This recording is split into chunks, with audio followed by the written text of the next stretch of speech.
Estimados amigos, muy buenas tardes.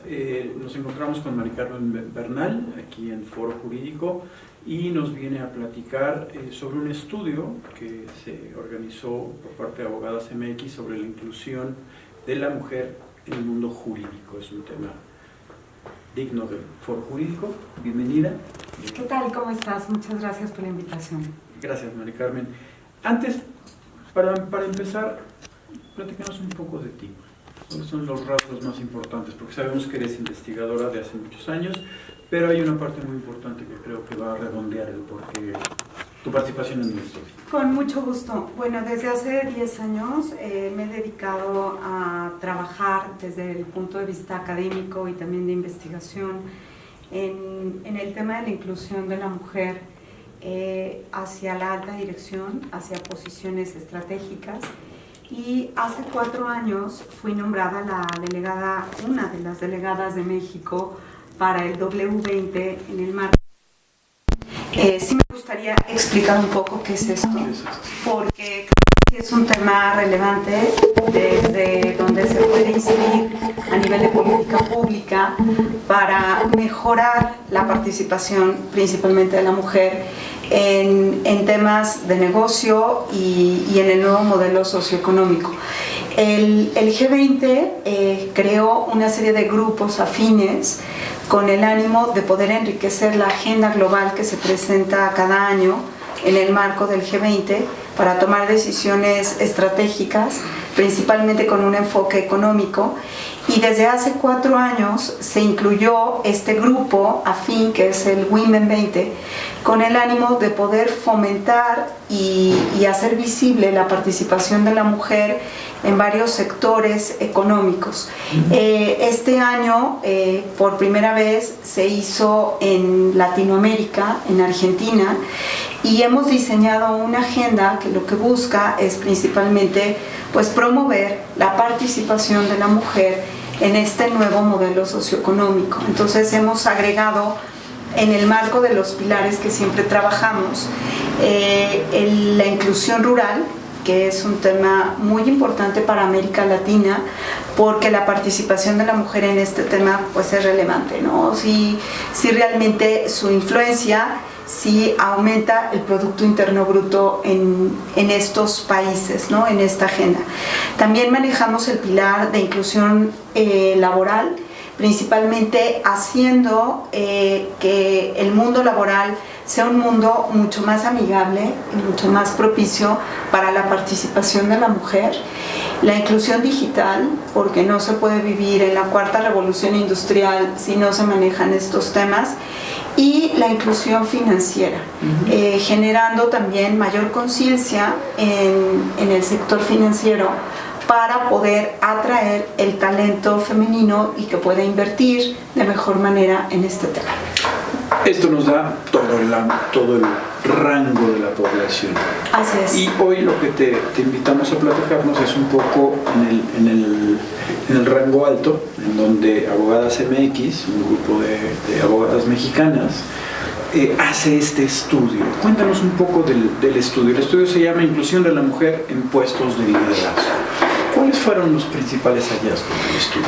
Bueno, fue un estudio muy interesante que precisamente nació con el ánimo de que Abogadas MX busca que haya mayor participación de mujeres abogadas como socias en los despachos, porque el estudio, como ya lo podrán ver, abarca 2 segmentos.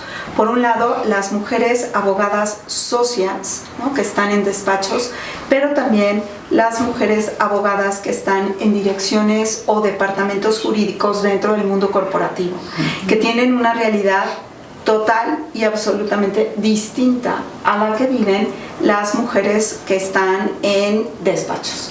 Entonces, a raíz de un poco la trayectoria que ya te expuse que yo he tenido y que he hecho bastante investigación en torno a este tema, fue que me buscaron para documentar cuál es la realidad, qué es lo que realmente está pasando, principalmente con las mujeres que están en despachos, por qué muchas de ellas no aspiran a ocupar estas posiciones de ser socias, que podríamos decir que en este marco pues la alta dirección, ¿no? Pertenece al segmento pues más relevante, donde se toman decisiones mucho más importantes. Entonces, a raíz de esta inquietud y de ver qué es lo que está pasando en la cultura de los despachos, fue que hicimos esta investigación donde escogimos a 313 abogadas que participaron en una encuesta en donde principalmente externaron cuál es su percepción, cuál es su sentir. Ellas como abogadas junior, muchas de ellas, abogadas senior y algunas socias. Entonces nos dio una información muy interesante, porque principalmente partimos de la vida a pues ya lo que quedó como en el estudio, ¿no? Entonces ellas principalmente nos compartieron cuáles son sus expectativas, sus aspiraciones, sus necesidades, cuál es el entorno cultural, laboral que viven, y cuáles podrían en un momento dado ser esas razones por las cuales ellas ven distante, porque algunas sí externaron que sí les interesa llegar a ser socias, pero lo ven como algo muy lejano, ¿no? Quizá porque no es compatible con su proyecto de vida personal, en la gran mayoría de los casos. Ese fue un tema muy relevante que investigamos. Otro tema fue que organizamos 3 focus group, invitando principalmente a los socios de estos despachos, principalmente varones. Prácticamente estos focus group fueron hechos para varones y con varones, y nos compartieron también su propia visión. Ellos cómo ven la dinámica de los despachos, y por otro lado cómo ellos perciben también a estas mujeres abogadas. Entonces fue muy interesante porque cruzamos la información. ¿Y qué encontraron?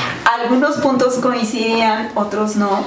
Y bueno, datos relevantes. Por ejemplo, uno, que sí se tiene que cambiar la cultura de los despachos, la cultura laboral, porque todavía siguen siendo despachos que funcionan con culturas, con usos, costumbres, formas muy tradicionales, muy jerárquicos, incluso me atrevería a decir que pertenecen a una generación de socios que pertenecen a la generación baby boomers. Estamos hablando de 50 años en adelante.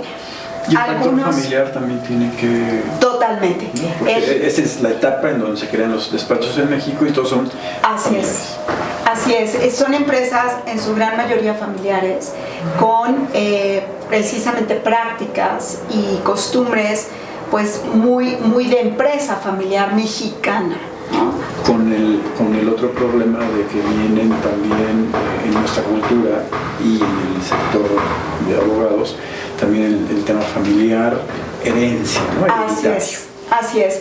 Este elemento que comentas es importante para poder entender por qué en el estudio los matices o los hallazgos que se encontraron en relación, por ejemplo, con lo que viven las abogadas en direcciones jurídicas dentro de corporativos es totalmente distinto. O sea, yo creo que además corporativos multinacionales contra nacionales también hay una gran diferencia. Totalmente. De hecho, la participación que tuvimos en el estudio, prácticamente te podría decir que estos corporativos son globales. Entonces, ellos sí manejan una agenda global, ¿no? Totalmente centrada, donde ya el tema de la inclusión y la diversidad con enfoque de género es parte de su agenda estratégica. Y es una obligación. Y no solo es una obligación, es un tema de negocio. Entonces ya eso da un matiz totalmente distinto, cosa que en el tema de los despachos pues todavía hay mucho que hacer ahí, porque hay que transformar esas mentalidades de los líderes, precisamente para que lo vean no como un tema de tradición o como un tema hereditario al que ya tú te referías, sino también como un tema de negocio. Porque es una realidad que hoy ya los despachos principalmente están perdiendo talento femenino, porque no encuentran esas condiciones para seguir creciendo y sobre todo hacer compatible una trayectoria, en este caso directiva o como socias, con la parte personal. Esta parte que dices de que se están saliendo porque encuentran frenado su futuro y su carrera, ¿esto está haciendo que mujeres estén abriendo sus propios despachos con otra óptica totalmente distinta? No, no es precisamente el tema. Algunas de ellas están interrumpiendo su propia trayectoria. Eso es grave. Es grave porque, insisto, no encontraron esas condiciones favorables para desarrollar ese propio proyecto, que en la gran mayoría de los casos es un proyecto familiar. Esto habla de que entonces no hay una cultura. No la hay. En el sector jurídico mexicano de los despachos. Así es. Hacia la inclusión femenina. Totalmente.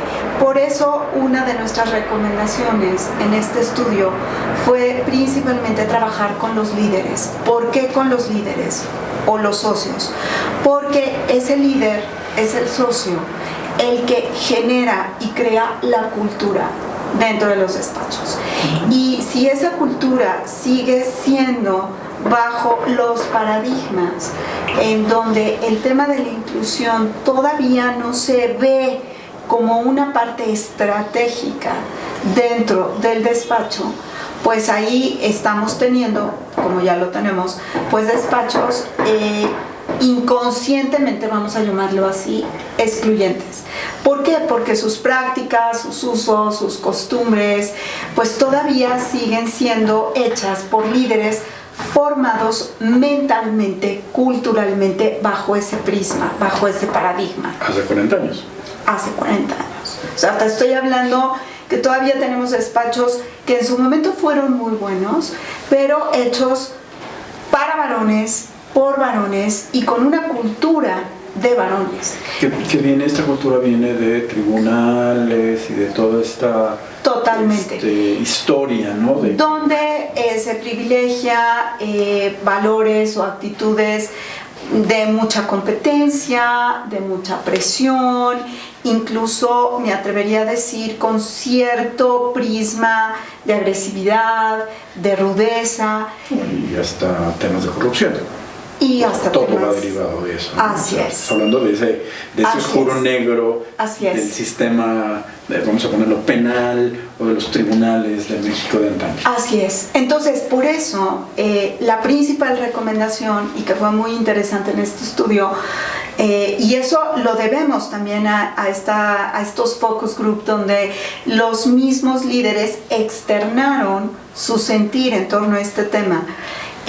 Tenemos que trabajar con ellos, los tenemos que convencer de que son aliados, no son contrincantes.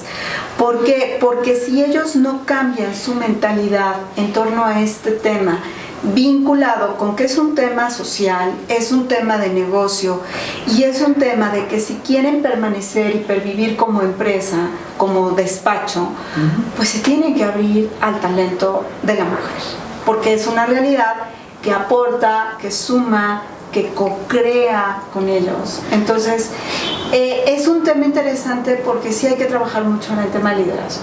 Y sobre todo porque hoy tú te puedes encontrar con un despacho de abogados, con un cliente que de pronto te manda a la directora legal mundial y llega al despacho y puro abogado. Así y no es. hay ninguna abogada. Así ¿no? es. Cuando nosotros hicimos nuestra edición de abogadas influyentes, esas eran un poco las anécdotas que contaban, ¿no? Sí. O sea, ya no nos estamos enfrentando con el hecho del problema nacional, sino es un hecho globalizado. Así es, totalmente. Y el otro tema que me parece importante mencionar, porque, a ver, si es una realidad que hay algunas socias mujeres, ¿no? Pero como fenómeno que pasa, pues el ser humano aprende por imitación, y para tú poder pertenecer y de alguna manera no sentirte otro en esos entornos, si este entorno es principalmente masculino, muchas de estas socias han tenido que camuflajear su propia identidad femenina, ¿no? y han tenido que asumir ese rol masculino para poder pertenecer, permanecer y crecer ahí. Entonces, este efecto ha generado que en el caso de las abogadas junior no vean como aspiracional llegar a pertenecer a ese nivel de los despachos. ¿Por qué? Porque simplemente no tienen role models, simplemente no se identifican con ese ser y hacer de esas socias. Y además pierden identidad. Y además, no se pierde, pero sí de alguna manera se bloquea o se oculta. Entonces, el mensaje que se acaba mandando es: si tú quieres pertenecer a este gremio, a este nivel, te tienes que hacer de esta forma. Y eso es lo que genera una cultura equivocada. Así es. Y yendo más de fondo, también se genera una concepción en este nivel, vamos a llamarle así, de abogadas junior, que es donde está la mayor población ahorita en los despachos. Es decir, yo no tengo el perfil para pertenecer a él. Entonces, muchas de estas mujeres no se sienten capaces, cuando tienen el talento, pero no se sienten capaces. ¿Por qué? Porque simplemente no hay ese proceso de identidad, de identificación. Y ahí está la parte de inclusión. Exactamente. Entonces, automáticamente se autoexcluyen, ¿no? Inconscientemente se va también generando una barrera mental y hasta emocional para poder pertenecer ahí, o simplemente para decir, yo levanto la mano y me interesa pertenecer a ese nivel. Al nivel siguiente. Al nivel siguiente, en este caso como socias. Entonces, también es otra recomendación que sale en el estudio: hay que trabajar con estas abogadas, ¿no? Trabajar en temas de self-awareness, o sea, mucho que tiene que ver con el tema de la autoconfianza, con el autoconocimiento, con temas de inteligencia emocional, porque, a ver, no es un tema de falta de capacidad, no es un tema de falta de conocimiento del tema, o sea, son mujeres que saben mucho del sector jurídico, ¿no? Y yo creo que además aportan mucho. Aportan. Esa parte femenina creo que viene a aportar muchas cosas. Así es. En el mundo jurídico de México. Así es. El tema es hacerlo visible y que ellas, tomen el riesgo de querer pertenecer a ese segmento. ¿Cómo están las percepciones de ambos grupos? ¿Qué encontraste en esas percepciones de los dueños, abogados, que creen que las abogadas creen y lo que las abogadas creen que ellos creen? ¿Puedes platicarnos algo? Sí, bueno, es interesante ver, insisto, el paradigma de la generación a la que perteneces y en la que te formaste y cómo te ha formado el sector, o sea, porque cada sector de la industria tiene su propia cultura, ¿no? Este sector, como ya lo comentamos, pues tiene muchas reglas no escritas, incluso muy tradicionales. Draconianas, diría yo. Draconianas o, bueno, no quisiera decir esa palabra porque el foro no nos lo permite, pero a veces hasta cavernícolas, o sea, es una pena, pero sí nuestro país en este sentido sí estamos con un retraso importante, ¿no? Entonces, esos paradigmas, no basta modelos, prácticas, el famosísimo tema de las cuotas, que ya si quieres más adelante hablaremos de ello, porque salió también como una recomendación, no para que se implementen, pero sí como para tenerlo presente. No basta, o sea, sí tenemos que contar con que es un tema de cambio de mentalidad. Y los cambios de mentalidad llevan tiempo. El Gender Gap Report del 2017 decía que simplemente en Latinoamérica, no aludía a México, pero sí a Latinoamérica, este cambio va a tardar por lo menos más de 60 años. A nivel mundial están hablando de 170 años para que se logre esa paridad de género. ¿Por qué el cambio de mentalidad tarda tanto? Porque hay muchos elementos que están vinculados. Hay muchos actores que participan en este cambio de mentalidad. Porque es un cambio social. Social. Que se ve reflejado en la industria, en la profesión, Así en es. los sectores, ¿no? Así es. Entonces, tenemos que empezar desde el tema familiar. O sea, tenemos que educar en la familia totalmente distinto, o sea, con una mentalidad más incluyente. 2, el sistema educativo, ni que te platico, ¿no? O sea, de hecho, te comento, en estos focus group invitamos a directores de facultades de Derecho. Importantísimo, ¿no? ¿Por qué? Pues porque desde ahí se empieza a formar, ¿no? Desde el lenguaje, la literatura que se maneja, los casos, cómo se abordan. Es muy interesante ver que todavía en nuestro país tenemos escuelas de derecho o facultades de derecho donde las mujeres que entran verdaderamente tienen que sobrevivir a un bullying fortísimo, ¿no? Sí. ¿Por qué? Porque ¿qué hace una mujer litigando? ¿Qué hace una mujer? Tú dedícate al derecho familiar. Oye, defendiendo ¿no? un delincuente, Ajá. o haciendo un derecho administrativo de gran escala, de grandes Así negocios es. internacionales. Entonces, sí, y el paradigma que se maneja es, a ver, si quieres ser abogada, tienes que aguantar la presión, ¿no? Y tienes que aguantar ese bullying mental o emocional. Y pues no es el caso. Entonces, el sistema educativo en ese sentido también tiene que cambiar, ¿no? Ya también el mundo laboral, las empresas, en este caso los despachos, pues también tienen que generar ese cambio, ¿no? Entonces, no es un tema que sea nada más que pertenezca únicamente al despacho o a la empresa. Todos estos, exactamente, todos estos actores influyen y pueden en un momento dado acelerar que estos años que vamos a tardar en cambiar la mentalidad pues se aceleren, que es un poco el objetivo de este estudio, ¿no? Déjame preguntarte algo, y a lo mejor no tienes el dato porque no era el objetivo, pero en tu experiencia, ¿qué pasa con la parte contraria? Estamos hablando de lo que pasa en los abogados, en los despachos mexicanos. ¿Qué pasa en las autoridades? Porque en las autoridades, mal o bien, en el mismo sistema judicial, como que hay un poquito mayor paridad, ¿no? Pero ¿qué pasa? ¿Qué sabes de esta parte? Bueno, ya sería tema de otra charla, pero te agradezco que me hagas esta pregunta porque el sector público en general, sí te lo puedo decir, en contraste con el sector privado, va mucho más avanzado en este tema. Si tú quieres más por obligación, por imposición, que por promover el talento, que por meritocracia, ¿no? Pero sí es una realidad que ese tema ha ayudado a que los números se muevan. Digo, por primera vez tenemos ahora en nuestro gabinete el 50% participación de mujeres, tema histórico en nuestro país, histórico. Sin embargo, no es suficiente.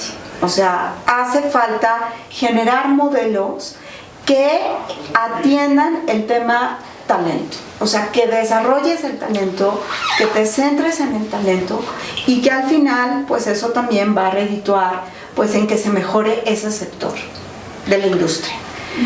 Déjame preguntarte algo todavía más complejo. Ante el modelo que estamos viendo del nuevo gobierno, con este tema de los salarios, ¿se va a ver afectado el talento desde tu óptica de G20, tema mundial? Bueno, ¿Qué opinas al respecto? sin duda, porque, a ver, la medida que se va a tomar de austeridad para reducir el tema de los salarios, a ver, va a ser aplicado indistintamente, seas hombre, seas mujer, independientemente de tu talento. O Esa sea, rajatabla en contra del talento. Es imposición. De un desarrollo de talento. Así es. En ese tema me parece que sí vamos a retroceder, ¿no? Ahora, es una medida que se explica en el marco pues de toda la propuesta del nuevo gobierno para el tema de la austeridad, ¿no? En algunos temas se entiende, pero en esto sí puede perjudicar el tema del talento. Porque, a ver, simplemente vislumbró. Mucha gente ya está saliendo del sector público, entonces ya están perdiendo talento, ¿no? O mucha gente se va a acabar yendo, ¿y a dónde se va a ir? Puede ser que el sector privado sea una oportunidad, pero no lo sabemos porque son culturas totalmente distintas, sistemas de trabajo totalmente distintos, no lo sabemos. Pero además también económicamente tú no puedes pasar 2 que quitas de aquí y los metes acá como si fueran cajitas y lo acomodas. Porque en un cambio de esta magnitud, bueno, acá también va a haber, se va a sentir reflejo de esa austeridad. Así es. Y a mí sí me preocupa que pega directamente en la parte del talento, ¿no? Así es. Ahora, aquí el tema, el gran reto y desafío, y aquí vuelvo a conectar con el tema del estudio, es que, a ver, no se trata de feminizar a las instituciones. No es el tema. El tema es... ¿Cuál es la diferencia? Porque esto que acabas de decir es muy importante y creo que es una mala interpretación institucional y de hombre. Se trata de tener al mejor talento. Sea hombre o mujer. Sea hombre o mujer. O sea, el talento que sea competente para que pueda responder a las responsabilidades, a las obligaciones, a los retos que, si en este caso es un líder, pueda asumir. Entonces, por eso no se trata de feminizar, y que me parece que a veces en estos temas es el gran riesgo que se corre, ¿no? Pues sí, ten a mujeres sentadas en un consejo de administración, en un comité directivo. No se trata de tenerlas sentadas, las puedes tener, pero si no tienen el perfil, el expertise, el conocimiento, la preparación, el talento, pues el mensaje que vas a acabar mandando va a ser contradictorio y va a ser equivocado. Pero también es reconocer que hoy por hoy las mujeres están preparadas, pueden tomar decisiones. Totalmente, hay que visibilizarlo. Exacto. Ahora, el gran reto es que este tema también se está convirtiendo como en una piedrita en el zapato. ¿Por qué? Porque estás incomodando al varón diciendo, si yo estoy pidiendo tener a mujeres talentosas, yo mismo tengo que ser talentoso. Porque la realidad es que no todos los hombres que ocupan posiciones directivas, o en este caso socios, son talentosos, son competentes. Y menos cuando es un negocio y cuando se lo olvidan de Así es. Entonces, esto también los está exponiendo y visibilizando a decir, o sea, si yo quiero permanecer aquí, a ver, me tengo que hacer talentoso. O sea, tengo que mostrar que estoy aquí también por talento, no solo por dinero o no solo porque soy el dueño, sino porque realmente tengo el perfil y tengo la capacidad de poder hacerlo. Entonces, por eso el tema también se hace más complejo. Claro, que también, digo, hay una salida muy natural que es, a ver, desde la óptica del liderazgo, reconoce que hay talento. Totalmente. Y deja que otros actúen y toma tu lugar en la posición directiva. No es, no es competencia. Así es. Competencia de habilidades de los ejecutivos, no competencia de tú contra el mundo, ¿no? Por eso es el tema de la inclusión, y quisiera retomarlo nuevamente, implica y necesariamente te lleva a un tema también de intencionalidad. O sea, es decir, yo para ser incluyente, para tener diversidad, para tener distintas perspectivas, enfoques, pues mentalidades, necesito querer tenerlo. ¿Por qué? Porque naturalmente puedes estar conviviendo con una persona que es distinta a ti, pero no ser tú incluyente. Es decir, no vincularte, no comprometerte, no reconocer. Entonces, por eso el tema también de la inclusión, y lo recomendamos también en el estudio, es un tema que se tiene que educar. O sea, es un tema que hay que formarse para ser incluyente. Hoy muchísimas organizaciones están trabajando el tema del liderazgo incluyente. O sea, porque no basta decir soy incluyente. O sea, tengo incluso yo que reconocer qué necesito cambiar de mí para ser incluyente. María Carmen, una pregunta, y creo que ya andamos acercándonos al tiempo. Podríamos decir que este es el principio de un gran movimiento en el sector de los abogados. Te pongo una iniciativa que creo que ha funcionado bien y está empezando a caminar, que es la de Pro Bono. Sí. Esto es un principio de una iniciativa para generar esta cultura de inclusión en los despachos en México. Definitivamente, porque el objetivo de este estudio es que tú tomes mejores decisiones dentro de las organizaciones, en este caso dentro del sector jurídico, ¿no? Y porque este estudio visibiliza la realidad. Como te digo, no fue hecho en un escritorio, no es un estudio teórico, fue un estudio hecho en la vida, con la vida y con base en la experiencia de abogadas y también de algunos líderes varones que están involucrados en el tema o que por lo menos les está empezando a hacer ruido y quieren hacer las cosas de otra manera. Y que están viendo impactos en su bolsillo. Bueno, no lo están haciendo por un tema de responsabilidad social, es por un tema de negocio, así de claro. Claro, el sector. Así es. Nos movemos. Así es. Perfecto. Bueno, pues muchísimas gracias por haber venido. Creo que es muy importante y ojalá lo veamos como una iniciativa sí. que apoye, porque además vemos que hay muchas generaciones, en las nuevas generaciones hay muchas mujeres que están como tú dices, que tienen opción de o dejar su carrera, y hoy por hoy hay otras que están yendo a mercados más desarrollados, están yendo fuera, estamos perdiendo talento nacional para irse al extranjero. Totalmente, y quisiera terminar con una última idea.